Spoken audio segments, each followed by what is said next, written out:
So this popped up on my YouTube suggestions because I watched so much Indian-related stuff. Why is India's growth slowing? CNBC explains. And so this is a potential hot button, what am I trying to say? It could stir people the wrong way or the right way, or it could just be an interesting conversation, but I thought that we should have it. Like, at least let me expose myself to this information and have a conversation with y'all and see how we feel about what they're saying here. Well, it's CNBC. I guess you have to take that into account. Would that make them more or less biased? I never associated any sort of bias with CNBC, but I'm also veering more liberal than conservative. I'm in the middle, but anyway. India is one of the world's fastest growing economies. It has been touted as an economic and geopolitical counterweight to China, but recently its growth fell to its slowest pace in 6 years. Investment has weakened and unemployment has risen. So what's causing the slowdown and how can it be reversed? Outside the Indian embassy, I was like, why are you in London? Yeah, I was about to ask the same thing. Since As the you turn of the speak from your century, comfort. India's economy has grown at a rapid rate, helping transform the country.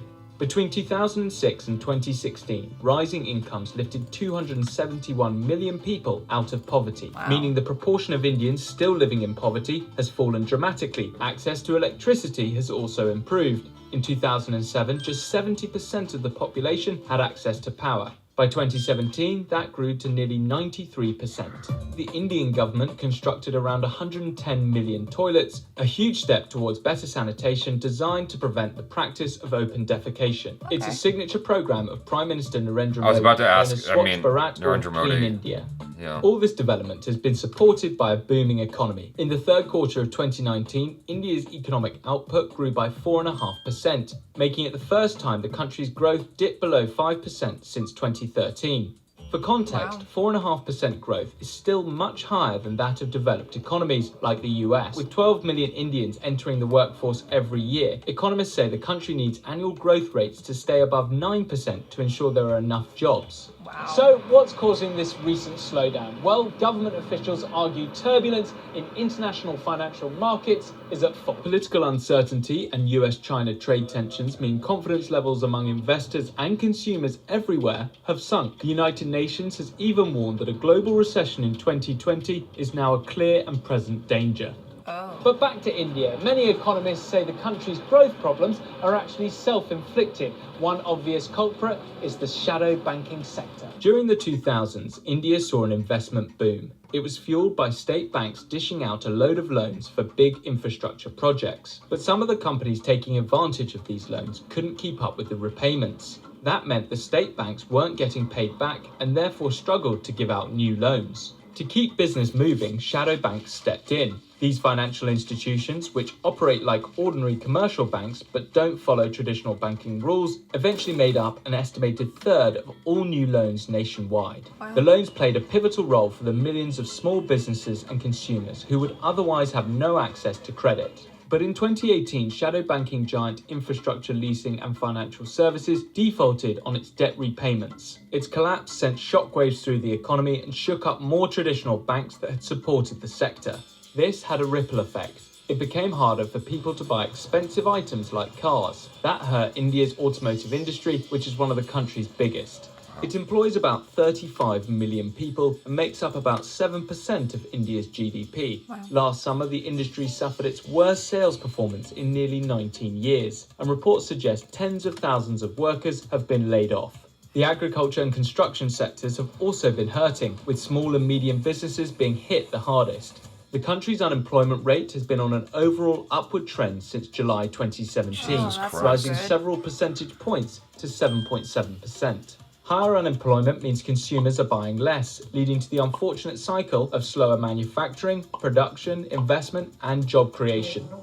A survey from the Reserve Bank of India found consumer confidence has fallen to its lowest level in 5 years. But Indians still have a positive outlook for the future, with most consumers expecting to feel more optimistic in a year. However, if things don't improve, debt could become another issue. Expecting better days ahead, many households have continued to spend by taking out loans and dipping into savings. Household savings as a proportion of GDP has fallen from 23.6% to 17.2%. Meanwhile, household debt has surged to 10.9% during the same period. Critics say the government in New Delhi has failed to spot these risks and hasn't done enough to get the economy moving again. The Reserve Bank of India's former governor, Raghuram Rajan, recently blamed the lack of significant reforms and a slowdown in investments since the global financial crisis.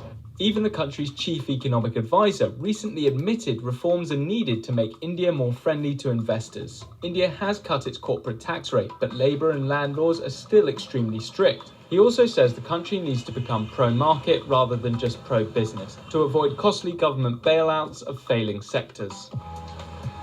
But not all reforms have been good to the economy. In 2016, Prime Minister Modi tried to clamp down on corruption, counterfeits, and tax evasion by banning high-value banknotes. In one night, the cash ban made 86% of all hard currency invalid. 3 years later, many analysts say the policy disrupted the economy and failed to achieve many of its original goals. In 2017, a new sales tax placed small businesses under pressure, and some of them were forced to close.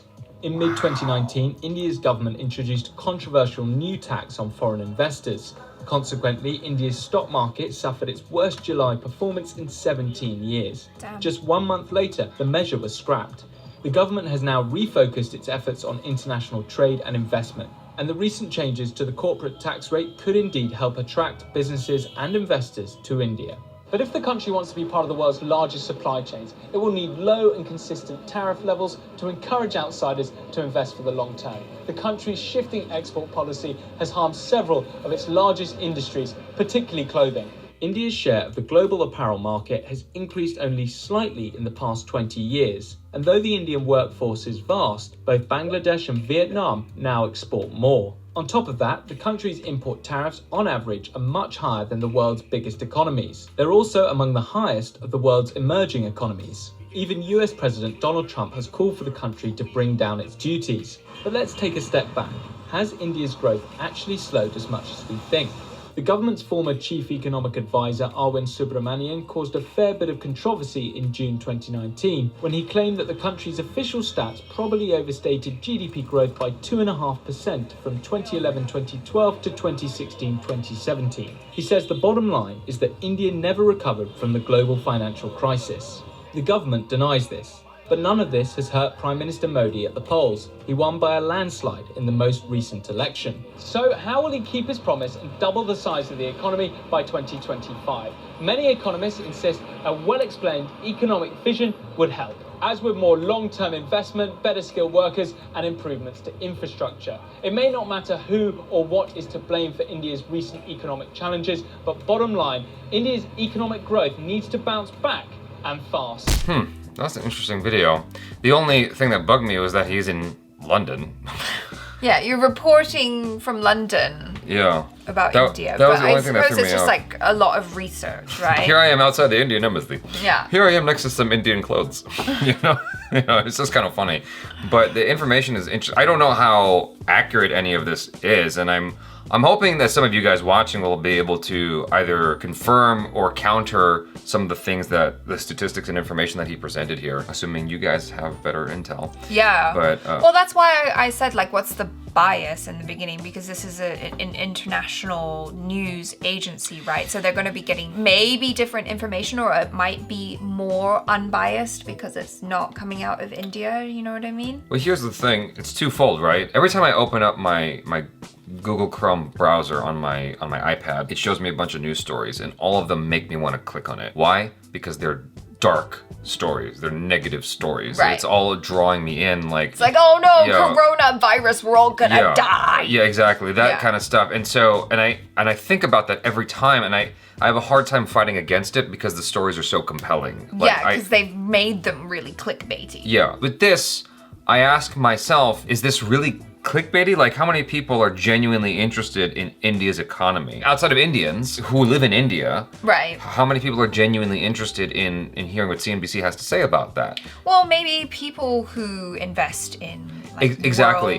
world- Well, that thought is exactly what I'm thinking. And so your average person living in the UK or in California is not really going to be concerned with this particular video. Right. So it's not that clickbaity. in terms of its titling and its subject matter. It seems like it's just genuinely having a conversation about business, about what he's saying here. We had a major recession in 2008, I believe, with the housing crisis. Yeah. As the video was going, I was thinking, well, we bounced back from that, right? Then I started thinking about all the things Andrew Yang has been talking about recently, about all the jobs that have been going away, which is true. I mean, you and I have seen it firsthand, malls like closing down shops, restaurants going away, and it's like, but why? Amazon and all these big conglomerate companies are taking away businesses. Brick and mortar businesses. Yeah, brick and mortar. But they're taking away the potential customers from those businesses. I mean, Amazon makes it so easy. I could order food from my phone, and within an hour, someone will be here to drop it off. Like, that's the new business. Yeah, right? online. Everything's online. And Amazon is not paying any taxes whatsoever. I don't know that India has something like that in its way. I was thinking, does India have any huge conglomerate corporations that are sort of stifling growth elsewhere? Well, I mean, I know that they have Amazon there, and there are other online outlets like. That's true. I wanted to say Lazada, but I don't know if that's just Thailand. But like everywhere in Asia, there's a whole bunch of online things and sort of food ordering services and whatnot that you can just order via app.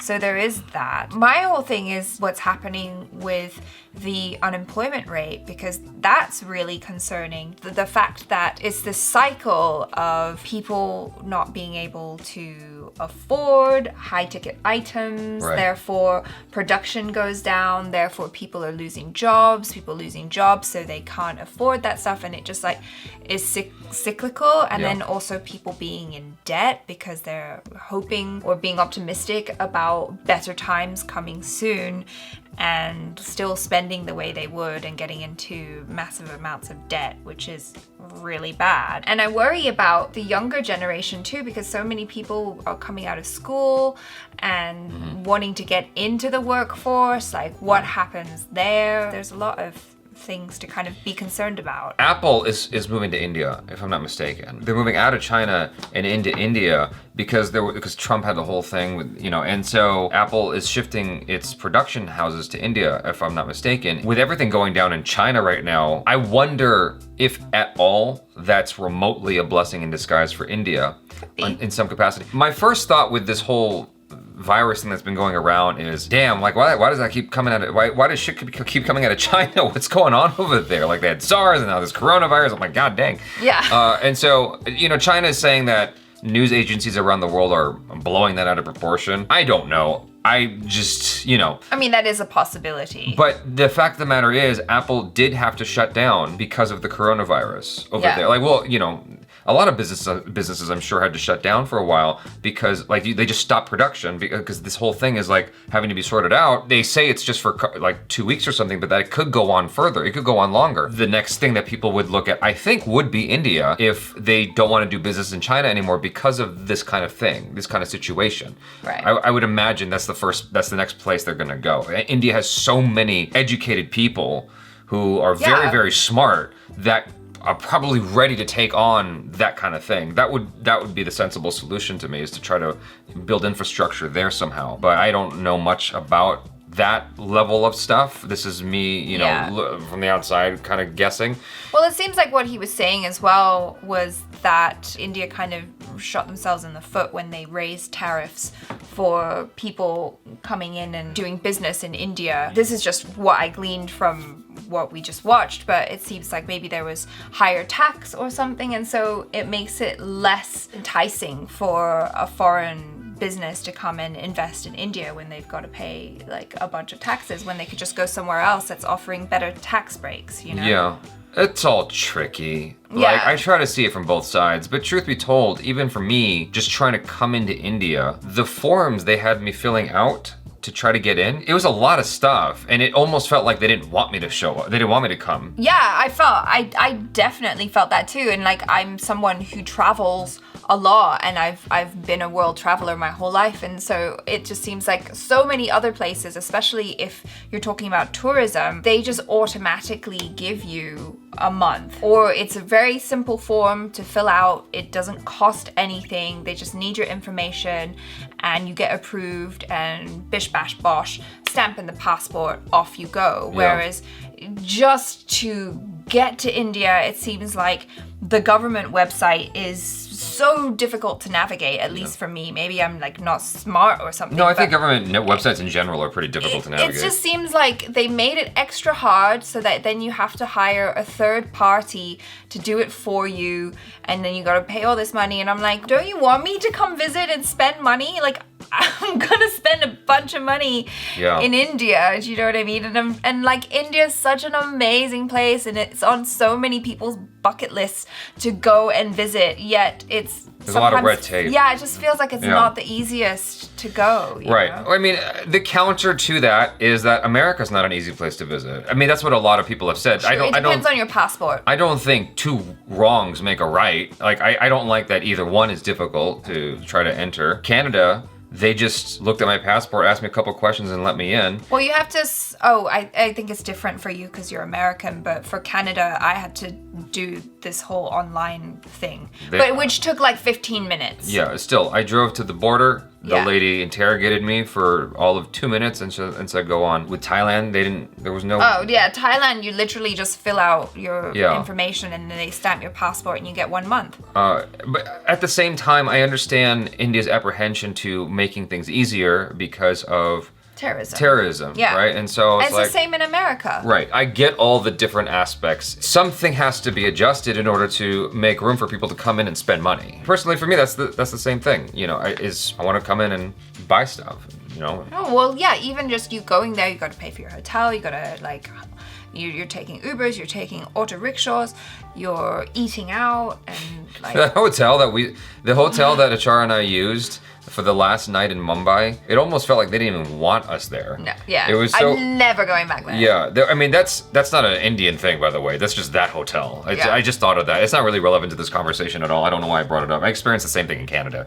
So, anyway, it's an interesting video. I would love to hear what you guys have to say about it in the comments. Let us know if you're feeling the effects of this. Or is it complete and utter BS? I don't think it's complete and utter BS. I think, if anything, there's got to be at least a kernel of truth in there somewhere. Right. India having millions of people entering the workforce every year, this isn't the first time I've heard that. Yeah, no, I've heard that elsewhere as well. That doesn't mean it's true, but I don't think it's untrue necessarily. Right. And so it may not be as bleak as the video is making it out to be. I personally think that India will, if they bounce back, if they did experience some kind of, slow in growth, I'm pretty sure they're gonna bounce back. Yeah. I think more quickly than we have, because the corporations in America keep taking away jobs. I feel like India is concerned about the global growth. I mean, not global growth, but the national growth of their workforce and whatnot, them having jobs and whatever. Yeah. And it sounds like Narendra Modi was actually, I've heard more good things than bad things about him. I have heard bad things as well. It seems like, for what the video was indicating, that he was actually doing a lot of good for the country. Just have to wait and see, as Philip DeFranco likes to say. Yeah. So you guys, thanks so much for hanging out. Hopefully,